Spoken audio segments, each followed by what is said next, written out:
ევროკავშირის უმაღლესი წარმომადგენელი საგარეო საქმეთა და უსაფრთხოების საკითხებში კაია კალასი სომხეთში ჩავიდა. ვიზიტის ფარგლებში ის უკვე შეხვდა სომხეთის პრეზიდენტს ვაჰან ხაჩატურიანს, ასევე მან შეხვედრა გამართა საგარეო საქმეთა მინისტრ არარატ მირზოიანთან. შეხვედრის შემდეგ მირზოიანმა განაცხადა, რომ სომხეთმა და ევროკავშირმა უსაფრთხოებისა და თავდაცვის სფეროში თანამშრომლობის შესახებ კონსულტაციები დაიწყეს. კაია კალასის შეფასებით ევროკავშირი სომხეთთან ასე ახლოს არასდროს ყოფილა. ევროკავშირის უმაღლესმა წარმომადგენელმა განაცხადა, რომ ბრიუსელი მზადაა უფრო მეტად გააღრმავოს თანამშრომლობა სხვადასხვა სფეროში. ვიზიტის ფარგლებში კაია კალასი ასევე ხვდება სამოქალაქო საზოგადოების წარმომადგენლებს. შეხვედრებისას საუბრის მთავარი თემა ევროკავშირ-სომხეთის ურთიერთობების გაღრმავება, ევროკავშირის მხარდაჭერა რეფორმების, მდგრადობისა და კეთილდღეობის მშენებლობაში. ევროკომისარი რეგიონში უკვე მეორედ ჩამოდის, თუმცა ის საქართველოში არც ამჯერად ჩამოვიდა. ქართულ ოცნებაში ირწმუნებიან, რომ ევროკავშირის უმაღლესი წარმომადგენლის საქართველოში არ ჩამოსვლა არა ქვეყნის, არამედ თავად კაია კალასის პრობლემაა. შალვა პაპუაშვილის თქმით, თუ ევროკავშირის ზოგიერთი ბიუროკრატი ცდილობს, რომ გადაახტეს საქართველოს და სხვანაირად ხედავს ევროპის გეოგრაფიას, ეს საბოლოოდ მათი პრობლემაა.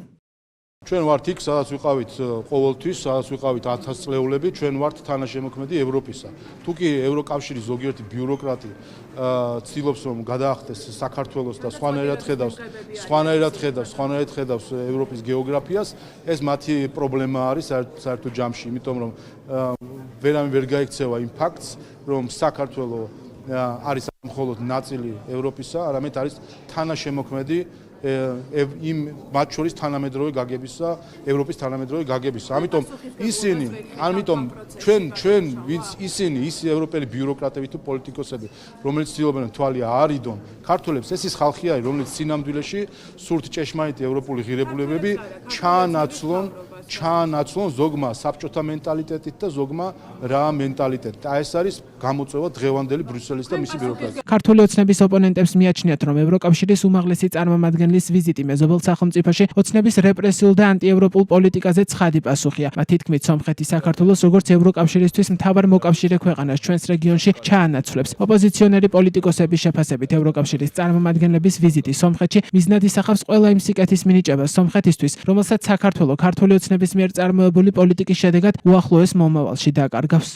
სომხეთში დემოკრატიული გარღვევის შემდეგ ჩვენ ვხედავთ, რომ შეიცვალა როგორც სომხეთის დამოკიდებულება გეოპოლიტიკურ არჩევანთან დაკავშირებით და მათ გადაწყვიტეს, რომ ევროკავშირში უნდა გაწევრიანდნენ, ასევე ვხედავთ, რა მხელა მხარდაჭერა აქვს დღეს სომხეთს ევროკავშირიდან და ამის პარალელურად, როდესაც საქართველოში რუსული ავტოკრატიული სისტემა დამყარდა, ცხადია, როგორც ჩანს, ჩვენ მივდივართ იქითკენ, რომ სომხეთი ჩაანაცვლებს საქართველოს ევროკავშირისთვის, როგორც მთავარი მოკავშირე ქვეყანა ჩვენს რეგიონში, მაშინ როდესაც საქართველომ დაკარგა ევროკავშირში გაწევრიანების გზა ფაქტიურად და ჩვენ აღარ მივდივართ წინ, მაშინ როდესაც დღის წესრიგში დგას უვიზო რეჟიმის შეჩერება საქართველოსთან, ვხედავთ მათ შორის ევროკავშირის წარმომადგენლების მაღალი დონის ვიზიტებს სომხეთში, რომელიც მიზნად ისახავს ყველა იმ სიკეთის მინიჭებას სომხეთისთვის, რომელსაც საქართველო ბიძინა ივანიშვილის ხელისუფლების მიერ წარმოებული პოლიტიკის შედეგად, როგორც ჩანს, უახლოეს მომავალში დაკარგავს. ქართული ოცნების პირობებში ის ფაქტი,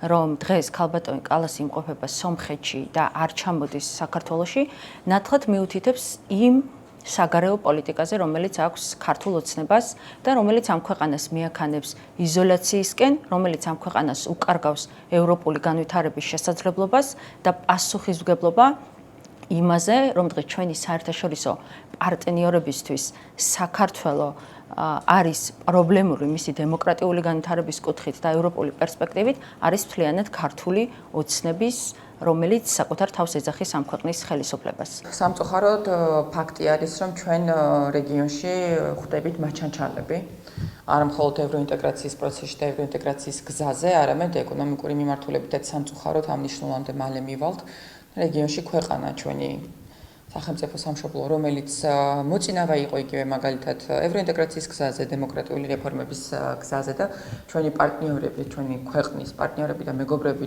ბევრი წლის განმავლობაში ამოყობდნენ საქართველოს მიღწევებით მიუხედავად ყველა სირთულისა და თითიც საჩვენებელი ვიყავით პირიქით, რომ აი შეხედეთ საქართველოს რამდენად წინ არის. დღეს ევროინტეგრაციის გზაზე, ეკონომიკური განვითარების გზაზე და არა მხოლოდ უსაფრთხოების თვალსაზრისით, სამწუხაროდ ის რისკები, რომელ რისკებშიც ისედაც ობიექტური მიზეზების გამო არის ქვეყანა და ამას ემატება ოცნების მავნებლობა გულისხმობს ქვეყნის აბსოლუტურ იზოლაციას მეგობრებისგან და პარტნიორებისგან, აი ეს ყველაფერი ბოლოს ჩვენ გვაყენებს იმ პოზიციაში და იმ მდგომარეობაში, რასაც ქვია რეგიონში მაჭ. ევროპელი პოლიტიკოსების შეფასებით ბოლო პერიოდში ევროკავშირსა და სომხეთს შორის ურთიერთობები მნიშვნელოვნად გაღრმავდა. სომხეთის პარლამენტმა 25 მარტს ხმათა უმრავლესობით საბოლოოდ მიიღო კანონ-პროექტი ევროკავშირში სომხეთის გაწევრიანების პროცესის დაწყების შესახებ. 14 მაისს ევროპის საგარეო ქმედებათა სამსახურმა გამოქვეყნებულ განცხადებაში დაწერა, რომ ევროკავშირის ურთიერთობები სომხეთთან უპრეცედენტო ტემპით ღრმავდება.